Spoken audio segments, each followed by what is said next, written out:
അധികാരക്കൊതിയോ അതോ അവസരവാദമോ?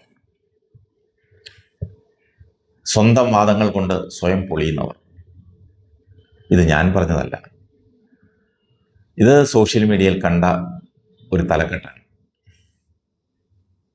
ഇത് പറയാൻ കാരണം ഭരണം മാറിയപ്പോൾ ചിലർ കൂടുമാറി അഭയം തേടുന്നതായി കണ്ടുവരുന്നു.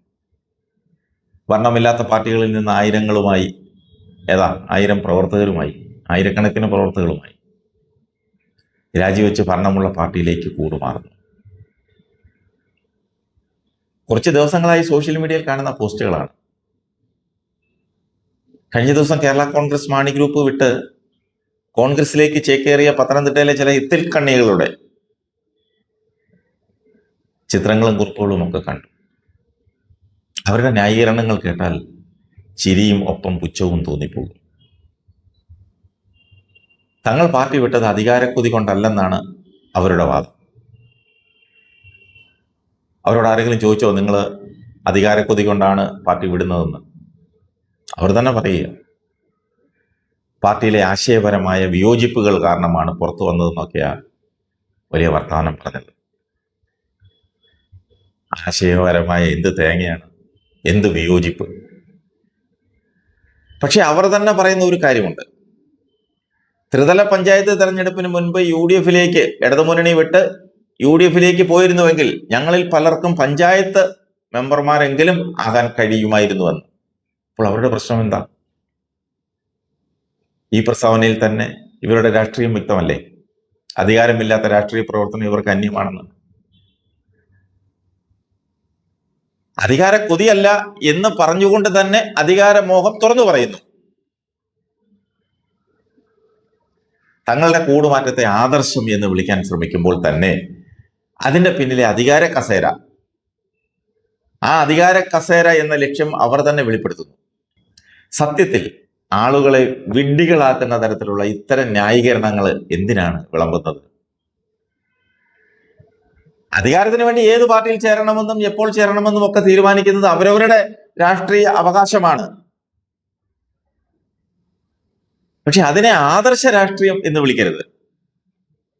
അജണ്ട വ്യക്തമാണ്, അധികാരം മാത്രം. കേരള കോൺഗ്രസ് മാണി ഗ്രൂപ്പിലും കാലാകാലങ്ങളിൽ ദേശാടന കിളികൾ കൂട്ടിൽ കയറിയിട്ടുണ്ട്. ഏതെല്ലാം കൂടുകളിൽ കയറി ഇറങ്ങിയ ഇവിടെ എത്തിയതെന്ന് അയാൾക്ക് പോലും അറിയില്ല. പക്ഷെ മാണി ഗ്രൂപ്പിന്റെ കൂട്ടിൽ കയറിയത് കൊണ്ട് ഒരു MLA ആയി. ആ മഹാനും പറയും ആദർശം കൊണ്ടാണ് കൂടുമാറിയത്, അല്ലാതെ ആമാശയം കൊണ്ടല്ല. പദവികൾക്ക് വേണ്ടി നിലപാടുകൾ മാറ്റുന്നവർക്ക് ചരിത്രം മാപ്പ് നൽകില്ല.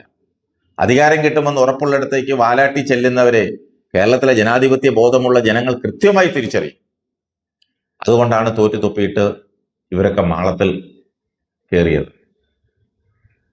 സ്വന്തം നിലപാടുകളിൽ കഴമ്പില്ലാത്തത് കൊണ്ടാണ് ഇത്തരത്തിൽ പരസ്പര വിരുദ്ധമായ കാര്യങ്ങൾ പറഞ്ഞ് ജനങ്ങളുടെ മുന്നിൽ സ്വയം അപഹാസ്യരാകുന്നത്.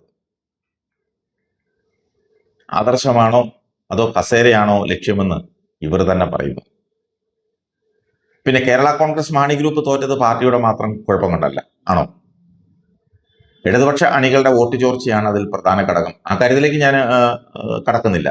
പക്ഷേ ഇടതുപക്ഷ അണികളുടെ വോട്ടുകൾ വലിയ രീതിയിൽ UDF-ലേക്ക് ചോർന്നു. പാലായിലും ഒപ്പം CPM-ന് വലിയ സ്വാധീനമുള്ള മേഖലകളിൽ പോലും UDF-ഉം BJP-യും അപ്രതീക്ഷിത വിജയം നേടിയത് ഇതിന്റെ ഏറ്റവും വലിയ തെളിവാണ്. താഴെത്തട്ടിലുള്ള അണികൾക്കിടയിൽ ഭരണത്തോടുള്ള ചില അതൃപ്തികൾ അത് ശക്തമായി പ്രതിഫലിച്ചു. നിഷേധിച്ചിട്ട് കാര്യമില്ല. ഇത്തവണ ഭരണം വേണ്ട, മാറി നിൽക്കേണ്ടതുണ്ട് എന്ന് CPM അണികൾ തന്നെ ചിന്തിക്കുന്ന തരത്തിലേക്ക് കാര്യങ്ങൾ മാറി മറിഞ്ഞു. 10 വർഷത്തെ തുടർഭരണവും ഭരണവിരുദ്ധ വികാരവും ചെറുതൊന്നുമല്ല അണികൾക്കിടയിൽ പ്രതിഫലിച്ചത്. കേരളത്തിന്റെ രാഷ്ട്രീയ ചരിത്രത്തിൽ ആദ്യമായാണ് ഒരു തുടർഭരണം ഉണ്ടാകുന്നത്.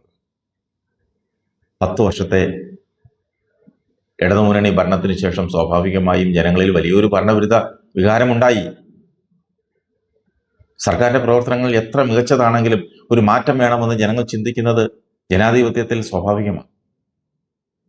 അങ്ങനെയാണ് കേരള കോൺഗ്രസും ഇടതുമുന്നണിയും, കേരള കോൺഗ്രസ് മാണി ഗ്രൂപ്പ് ഉൾപ്പെടുന്ന ഇടതുമുന്നണിയും പരാജയപ്പെട്ടത്.